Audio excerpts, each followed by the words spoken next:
Logo antes da Primeira Guerra, a Europa estava vivendo seu maior período de prosperidade e desenvolvimento, e isso ficou conhecido como Belle Époque. Mas tudo isso acabou se quebrando por causa da Primeira Guerra. Bom, alguns motivos para isso foram choques de imperialismo, nacionalismo exagerado, pois muitos povos acreditavam serem superiores aos outros, conflitos territoriais. Tendo em vista esses conflitos, os países da Europa começaram a se armar e essa foi a chamada de paz armada. Eu vou falar um pouquinho sobre a Paz Armada. A Paz Armada foi um momento onde se expandiu desde o fim da Guerra Franco-Prussiana até o início da Primeira Guerra Mundial, que durou de 1914 até 1918, onde as principais potências europeias estavam tendo uma corrida armamentista. Então era um momento de paz, só que não, eles estavam armados até os dentes para que tivesse uma guerra futura, né? Uma guerra bem próxima. E os principais fatores que levaram até a paz armada foi o nacionalismo exacerbado e o imperialismo. Agora eu vou falar um pouco sobre os conflitos entre os países, que levaram até as tríplices e, enfim, a Primeira Guerra Mundial. Primeiro conflito que a gente teve, a Alemanha e a Inglaterra. A Alemanha, ela concorria muito com a Inglaterra no mercado mundial. Segundo conflito, da França com a Alemanha, onde a Alemanha conquistou, enfim, roubou alguns territórios da França. E o terceiro e último, da Rússia com a Áustria-Húngria, que é o povo otomano, o Império Otomano, onde a Rússia também queria dominar alguns territórios do povo otomano. E depois de muitos conflitos, os países decidiram se separar em a Tríplice Aliança, que é a Alemanha, a Itália e a Áustria-Húngria, e a Tríplice Entente, que é a Inglaterra, a Rússia e a França. E no meio da guerra, a Itália mudou de lado. O ano de 1914 foi marcado por uma grande movimentação de tropas.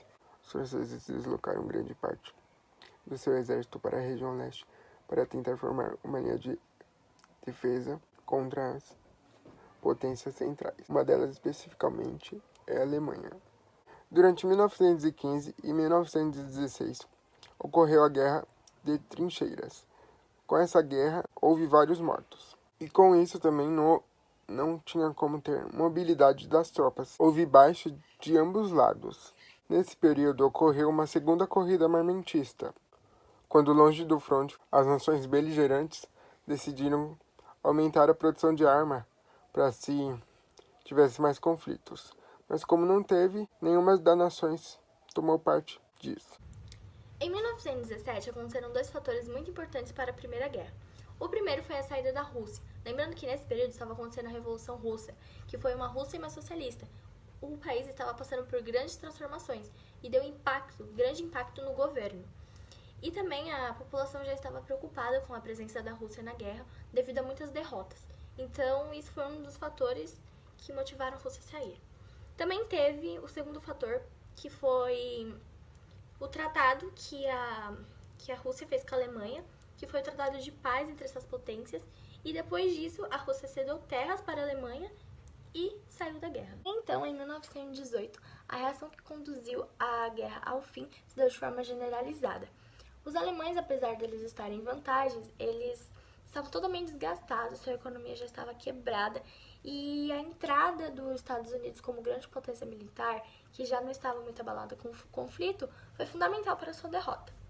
Ao finalzinho dessa guerra, o presidente norte-americano Woodrow Wilson, ele propôs uma tese que determinava como essa guerra deveria terminar, que era a paz entre os dois lados, que não haveria nenhum vencedor. Porém, apesar de ser uma tese muito interessante, os vencedores não gostaram e não quiseram aceitar. Eles acabaram criando o Tratado de Versalhes, que revoltou muito a Alemanha e só piorou as coisas depois deu início à Segunda Guerra. O tratado basicamente diminuiu o exército da Alemanha, distribuiu todas as terras e fizeram diversas coisas, deixando a Alemanha sem nada, o que revoltou e deu início à Segunda Guerra Mundial. Após a Primeira Guerra Mundial, surgiram vários avanços importantes para a medicina. Um deles é por causa que havia uma quantidade maior de feridos durante a guerra. Também devemos ressaltar a importância do movimento sufragista, porque como haviam homens que morreram durante a guerra, a importância da mulher no mercado de trabalho era maior. Também, como a Europa enfraquecida ou destruída, os Estados Unidos se colocou como a principal potência mundial. Por quê? Porque a Europa ainda estava terminando a Primeira Guerra Mundial, né? O Tratado de Versalhes foi um tratado de paz assinado pelas principais potências europeias, que oficialmente encerravam a Primeira Guerra Mundial. O principal ponto desse tratado determinava que a Alemanha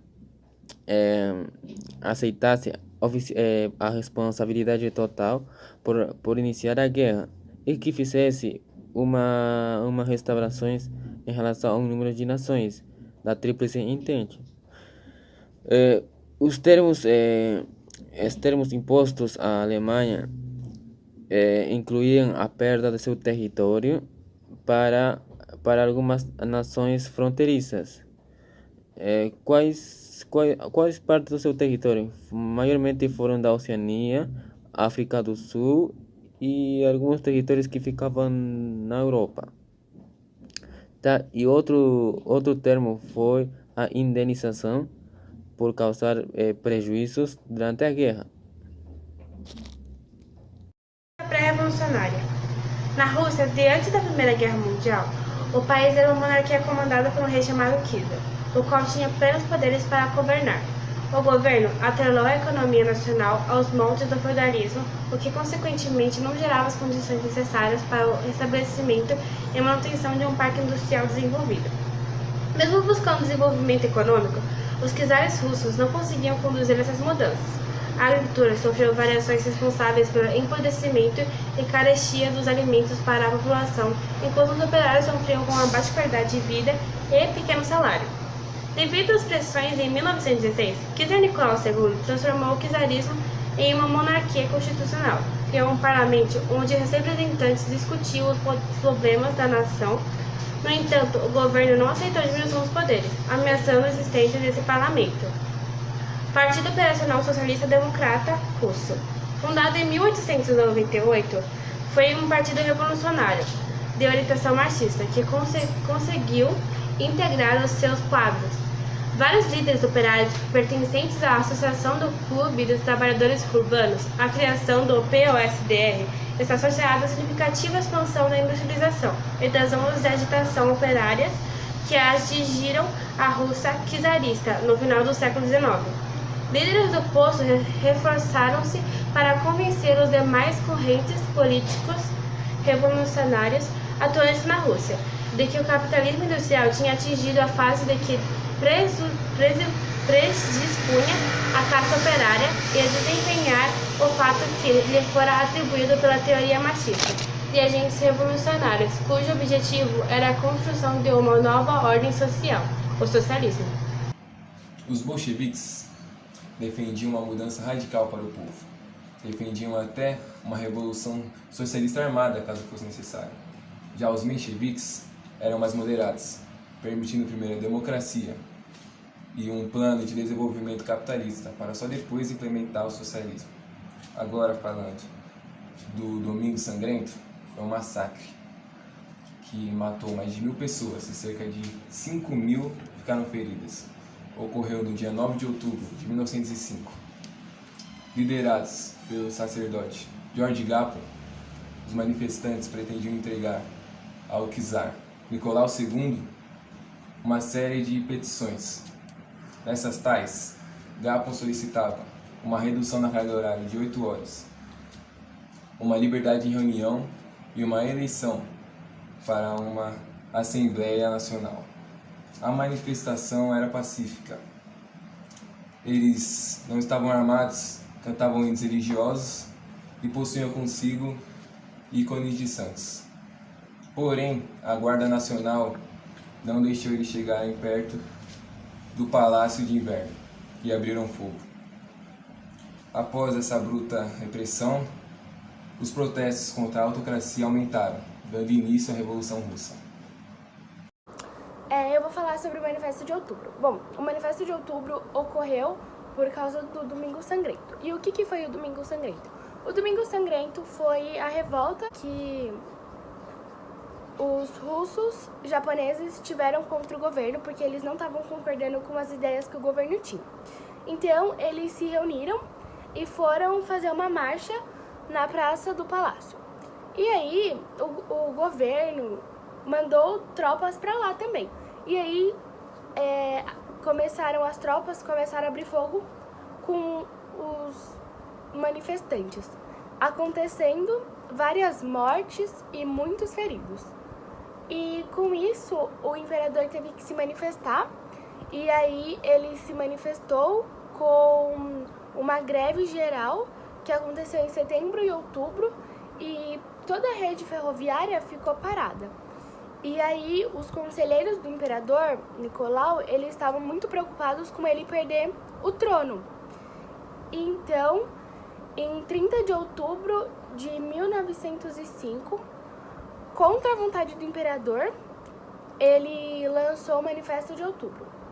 O que era o Manifesto de Outubro? Bom, o Manifesto de Outubro concedia a liberdade aos civis e criava um parlamento.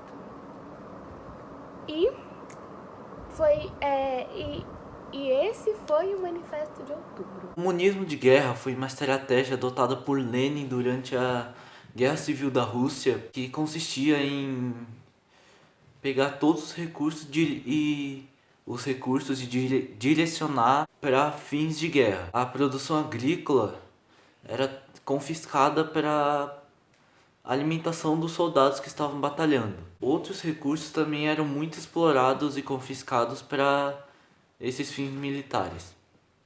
Essa política trouxe consequências catastróficas para a Rússia. Cidades foram devastadas, populações dizimadas. Então Lenin decidiu criar uma nova política econômica, que consistia em revogar as ideias das políticas passadas e acabar com a crise que a Rússia estava sofrendo naquela época.